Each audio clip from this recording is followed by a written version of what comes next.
students, my name is Satish Patel. Welcome to my YouTube channel.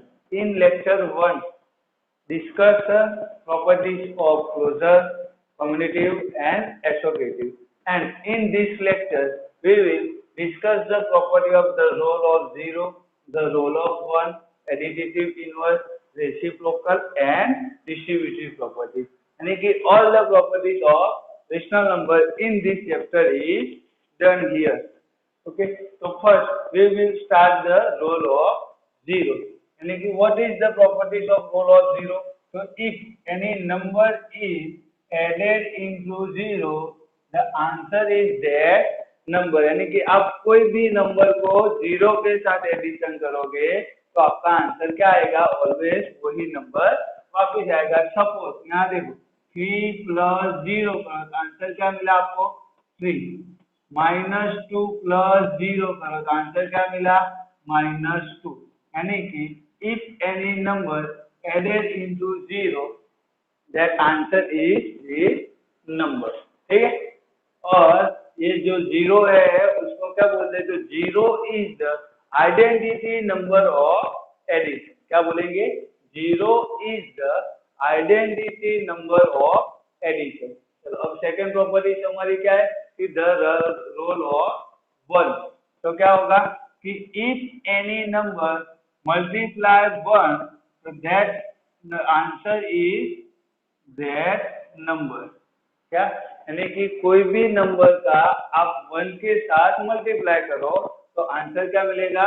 वही number आपको वापिस मिलेगा. यानी कि फॉर एग्जांपल आप 5 मल्टीप्लाई 1 करो तो आपका आंसर क्या मिलेगा? 5. आप 6 मल्टीप्लाई 1 करो तो आंसर मिलेगा -6. यानी कि 1 is the identity number of multiplication. ठीक है. अगर आपको पूछे कि एडिशन का आइडेंटिटी नंबर कौन सा आएगा तो 0 एंड मल्टीप्लिकेशन का आइडेंटिटी नंबर कौन सा आएगा? 1. यानी कि 0 is identity number of addition and 1 is identity number of multiplication. ठीक है. अब हम दूसरी दो प्रॉपर्टीज है कौन सी पढ़ेंगे? Additive inverse and reciprocal. तो what is the additive inverse? तो the number opposite their given number, it is called additive number. यानी कि सपोज आपको कोई नंबर a दिया है तो उसका एडिटिव होगा -a, और अगर आपको -a दिया है तो उसका एडिटिव इनवर्स होगा a. यानी कि अगर इस साइड पॉजिटिव नंबर होता है तो आपको नेगेटिव लिखना है, और अगर नेगेटिव है तो आपको पॉजिटिव लिखना है. इसको हम बोलते हैं एडिटिव इनवर्स. क्या बोलते हैं? Additive inverse. जैसे कि फॉर एग्जांपल आपको किसी ने बोला कि 5 का एडिटिव इनवर्स क्या होगा, तो आपको सिर्फ क्या करना है? 5 का -5. यानी कि सिर्फ साइन चेंज होगी, नंबर में कोई चेंज होगा नहीं. कोई ऐसा बोले कि -10 का एडिटिव इनवर्स क्या होगा, तो +10. ठीक है. तो क्या होगा कि सिर्फ साइन चेंज होती है, नंबर में कोई चेंज होगा नहीं. चलो रेसिप्रोकल. तो रेसिप्रोकल में क्या होता है? तो in here the number is opposite. यानी कि यहाँ जो आपको नंबर दिया, जैसे कि a/b के फॉर्म में दिया है तो उसका रेसिप्रोकल होगा b/a. यानी कि जो डिनोमिनेटर है न्यूमरेटर में चला जाएगा और न्यूमरेटर डिनोमिनेटर में चला जाएगा. इसको हम बोलते हैं रेसिप्रोकल. ठीक है. इसमें साइन वही रहेगी. यानी कि फॉर एग्जाम्पल देखो आप कि कोई आपको पूछे कि 3/5 का रेसिप्रोकल क्या होगा, तो हम लिखेंगे 5/3. यानी कि पूरा नंबर इनवर्स हो जाता है. ठीक है. अगर कोई माइनस का पूछे कि -5/11 का क्या होगा, तो -11/5.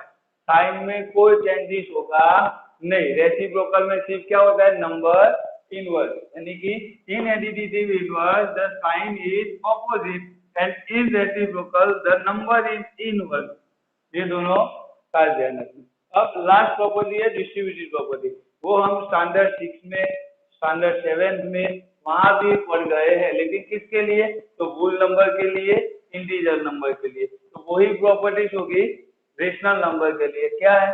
तो a multiply b plus c.